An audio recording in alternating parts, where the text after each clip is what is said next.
बोलिए भारत माता की, भारत माता की, भारत माता की। गुड।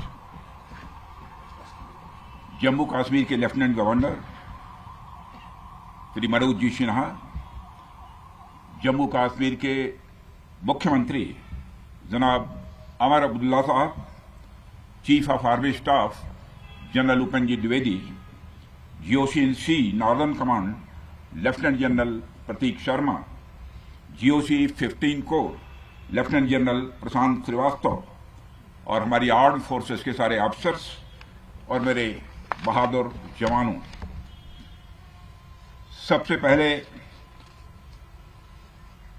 आतंकवाद और आतंकवादियों से लड़ते हुए हमारे जिन बहादुर जवानों ने अपनी शहादत दी है, उनकी शहादत को मैं नमन करता हूं, उनकी मैं स्मृति को नमन करता हूं। और साथ ही पहलगाम में जो निर्दोष नागरिक आतंकवादियों के द्वारा मारे गए हैं, उनकी भी स्मृति को मैं नमन करता हूं। मैं हमारे घायल सैनिकों के साहस को भी नमन करता हूं और ईश्वर से यह प्रार्थना करता हूं कि वह जल्द से जल्द स्वस्थ हो जाएं। मेरे दोस्तों, इन विषम परिस्थिति में आप सबके बीच आज आकर मैं स्वयं को बहुत ही गौरवान्वित महसूस कर रहा हूं। हमारे प्रधानमंत्री माननीय नरेंद्र मोदी जी के कुशल नेतृत्व और मार्गदर्शन में ऑपरेशन सिंदूर के दौरान आपने जो कुछ भी किया है, उस पर पूरे देश को गर्व की अनुभूति हो रही है। मैं अभी भले ही आपका रक्षा मंत्री हूं, लेकिन उससे पहले तो मैं भारत का एक नागरिक हूं। रक्षा मंत्री के साथ साथ मैं आज भारत के नागरिक के रूप में भी आप सबके प्रति आभार व्यक्त करने के लिए यहां मौजूद हूं। पहलगाम हमले के बाद हमारे जम्मू कश्मीर की जनता ने पूरी एकजुटता के साथ और पाकिस्तान और साथ ही साथ आतंकवादियों के प्रति जिस प्रकार से अपने गुस्से का इजहार किया है, मैं जम्मू कश्मीर की जनता का भी अभिनंदन करता हूं। मेरे साथियों, आपकी उस ऊर्जा को महसूस करने आया हूं जिसने दुश्मनों को नष्ट नाबूद कर दिया है। आपने जिस तरीके से सीमा के उस पार पाकिस्तान की चौकियों और बंकरों को आपने ध्वस्त किया, दुश्मन मैं समझता हूं उसे कभी भूल नहीं सकता। आपने देखा होगा कि आमतौर पर लोग जोश में होश खो देते हैं, लेकिन आपने जोश भी रखा, होश भी रखा और सूझबूझ के साथ दुश्मनों के ठिकानों को आपने बर्बाद किया है।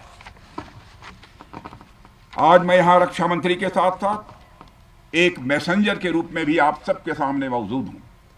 पूरे देश की शुभकामनाएं, उनकी प्रार्थनाएं और उनकी कृतज्ञता को लेकर आप सबके बीच यहां मैं मौजूद हूं। एक तरह से आप समझिए कि मैं एक डाकिया बनकर आपके बीच आया हूं और देशवासियों का संदेश लाया हूं। संदेश यह है कि हमें हमारी सेनाओं पर गर्व है। साथियों, ऑपरेशन सिंदूर सिर्फ एक ऑपरेशन का नाम भर नहीं है, बल्कि यह एक हमारी प्रतिबद्धता है, यह हमारा एक कमिटमेंट है। एक ऐसी प्रतिबद्धता जिसमें भारत ने दिखा दिया कि हम सिर्फ डिफेंस नहीं करते हैं, जब वक्त आता है तो हम कठोर निर्णय भी लेते हैं और कठोर कार्रवाई भी करते हैं। यह ऑपरेशन उस एक एक जवान की आंखों में देखा गया सपना था कि हर आतंकी ठिकाना, चाहे वह घाटियों में छुपा हो या बंकरों में दबा हो, हम वहां पहुंचेंगे और दुश्मन की छाती चीर कर हम उन आतंकी ठिकानों को खत्म करके ही हम वापस लौटेंगे।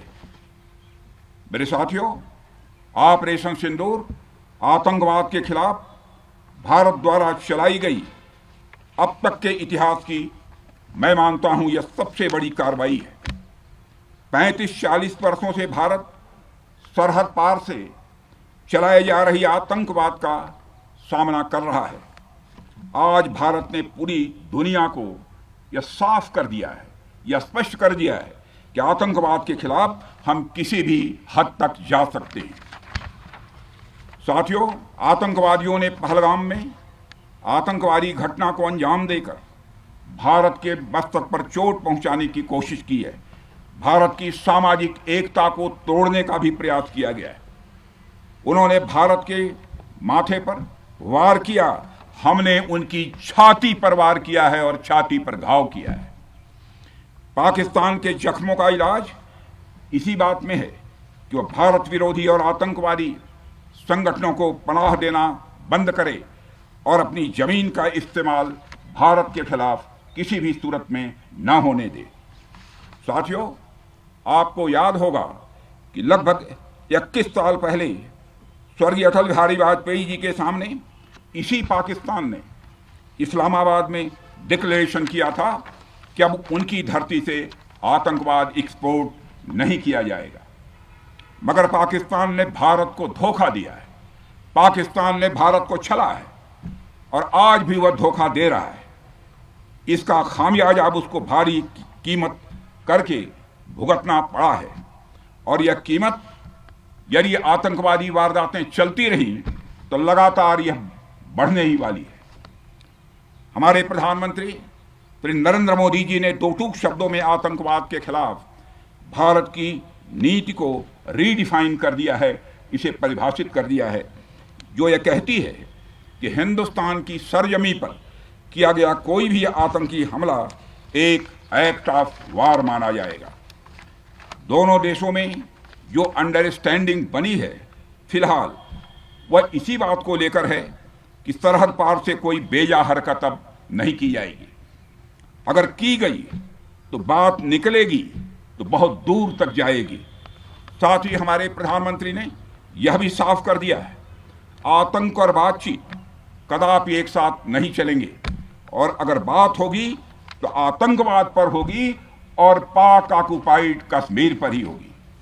साथियों, ऑपरेशन सिंदूर की कामयाबी ने पाकिस्तान में छिपे आतंकी संगठनों और उनके आकाओं को भी यह साफ बता दिया है कि वे कहीं भी अपने आप को महफूज और सुरक्षित न समझें। अब वे हमारे बहादुर भारतीय सेनाओं के निशाने पर हैं। दुनिया जानती है हमारी सेनाओं का निशाना अचूक है और वो जब वो निशाना लगाते हैं तो गिनती करने का काम वह दुश्मनों पर छोड़ देते हैं। साथियों, आज आतंकवाद के खिलाफ भारत की प्रतिज्ञा कितनी कठोर है इसका पता इसी बात से चलता है कि हमने उनके न्यूक्लियर ब्लैकमेल की भी परवाह नहीं की है। पूरी दुनिया ने देखा है कि कैसे गैर जिम्मेदाराना तरीके से पाकिस्तान द्वारा भारत को अनेक बार एटमी धमकियां दी गई हैं। आज श्रीनगर की धरती से मैं पूरी दुनिया के सामने यह सवाल उठाना चाहता हूं कि क्या ऐसे गैर जिम्मेदार और रोग नेशन के हाथों में परमाणु हथियार सुरक्षित हैं? मैं दुनिया के सामने यह सवाल खड़ा करना चाहता हूं। मैं मानता हूं कि पाकिस्तान के एटमी हथियारों को IAEA international atomic energy agency की निगरानी में लिया जाना चाहिए। मैं ये कहना चाहूँगा और साफ तौर पर कहना चाहूँगा। साथियों, हमारी सेनाओं हमारी सीमाओं पर अपनी मातृभूमि की रक्षा के लिए जिस तरह से आप सभी बिना रुके बिना थके दिन रात लगे रहते हैं वह अपने आप में अद्भुत है और अद्वितीय भी है। आपकी यही बातें हम सब भारतीयों के लिए मार्गदर्शक का कार्य करती हैं। यही कारण है कि मैं हमेशा आपसे मिलने के लिए उत्साहित रहता हूं ताकि आपके अंदर की ऊर्जा से हम सब भी कुछ प्रेरणा ले सकें। साथियों, आतंकियों ने पहलगाम में धर्म पूछकर हमारे निर्दोष लोगों को मारा। उसके बाद आपने जो जवाब दिया उसे पूरी दुनिया ने देखा है। उन्होंने यह नहीं सोचा कि आम नागरिकों ने उनका क्या बिगाड़ा है, उन्होंने ऐसा क्या किया है कि उन्हें मार दिया जाए।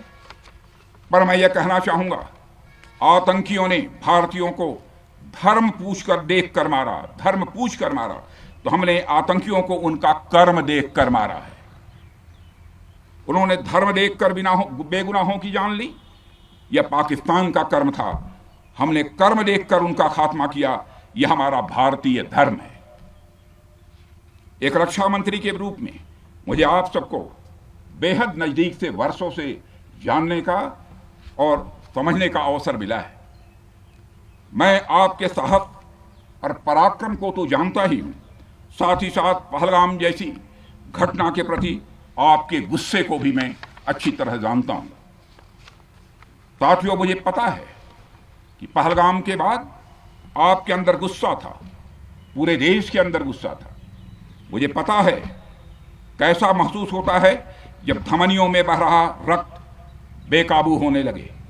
और मुझे इस बात की खुशी भी है कि आपने अपने गुस्से को सही दिशा देते हुए बड़ी बहादुरी और सूझबूझ के साथ पहलगाम का बदला लिया है। रही बात पाकिस्तान की, तो उसकी बात ही क्या करूं आपसे। वह देश तो मांगते मांगते अपनी जहालत से एक ऐसी हालात में आ गया है कि उसके बारे में यह भी कहा जा सकता है कि पाकिस्तान जहां भी खड़ा होता है वहीं से मांगने वालों की लाइन प्रारंभ हो जाती है। अभी आपने सुना ही होगा कैसे वह फिर एक बार इंटरनेशनल मॉनेटरी फंड IMF के पास कर्ज मांगने गया।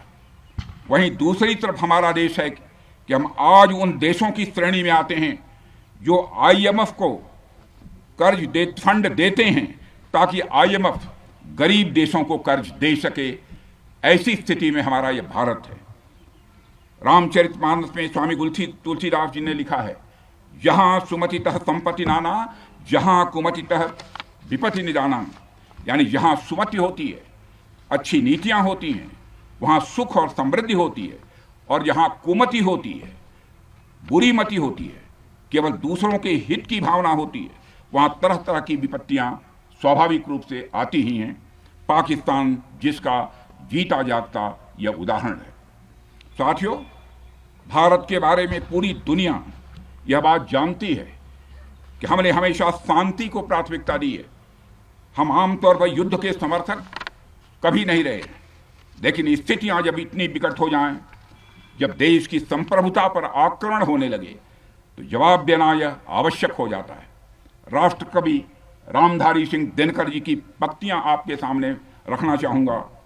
रुग्ण होना चाहता कोई नहीं, रुग्ण होना चाहता कोई नहीं, रोग लेकिन आ गया जब पास हो तिक्त औषधि, कड़वी औषधि। तिक्त औषधि के सिवा उपचार क्या, शमित होगा वह नहीं मिष्ठान्न से। यानी कोई बीमारी अगर लग जाए वह मिठाई से दूर नहीं होती है, उसके लिए कड़वी दवा ही काम करती है। इसलिए आतंकवाद जैसे रोग के लिए भी ऑपरेशन सिंदूर जैसी दवा की बड़ी जरूरत हो गई थी। साथियों, पूरे देश में हमारी सेनाओं को और हमारे सैनिकों को एक सम्मान की दृष्टि से देखा जाता है। एक सशक्त राष्ट्र वही होता है जो अपनी सेनाओं को सम्मान के साथ साथ आधुनिक हथियार और साजो सामान भी दे जिसकी उसे जरूरत है। मुझे गर्व है कि आज प्रधानमंत्री जी के नेतृत्व में सरकार हमारी सेनाओं के लिए यह सब सारा काम कर रही है। हमने यह सुनिश्चित किया है कि हमारी सेनाएं हर परिस्थिति के लिए तैयार रहें। और मैं यहाँ पर army chief general Upendra Dwivedi ji को भी बधाई देना चाहता हूँ, क्योंकि बार बार मेरी चर्चा होती रही है और बार बार मैं यह पूछता हूँ कि जो भी आवश्यकताएं हैं उन आवश्यकताओं को पूरा करने के लिए हम पूरी तरह से तैयार हैं। और इसलिए इसके लिए हम वर्ल्ड क्लास बेहतरीन गुणवत्ता वाले साजो सामान अपनी सेनाओं को देने की कोशिश कर रहे हैं। आज आधुनिक राइफल्स, मिसाइल डिफेंस शील्ड और ड्रोन्स जैसी नई पीढ़ी के कई इक्विपमेंट को तेजी से भारत में ही बनाया जा रहा है। साथियों, इसके अलावा सीमावर्ती इलाकों में हमने जो काम किया है वो आप सब देख रहे होंगे। आज LAC और LOC पर भी कनेक्टिविटी है, वैसी पहले शायद कभी नहीं थी।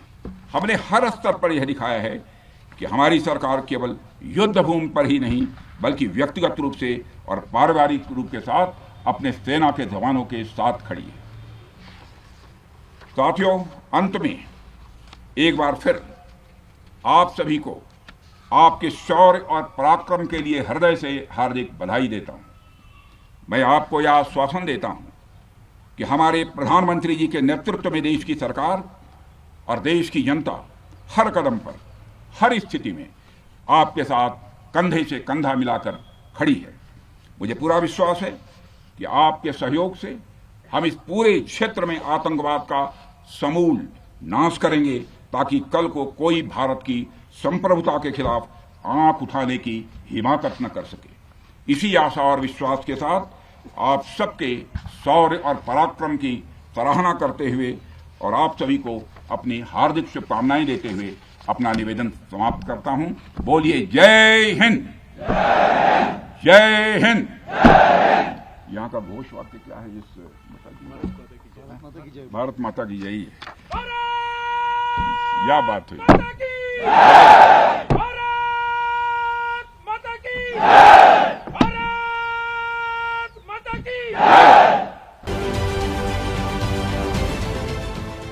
देश विदेशातील प्रत्येक घडामोडींचे लाईव्ह अपडेट मिळवण्यासाठी आता साम टीव्हीच्या सर्व सोशल मीडिया प्लॅटफॉर्मला लाईक, फॉलो आणि सबस्क्राईब करा।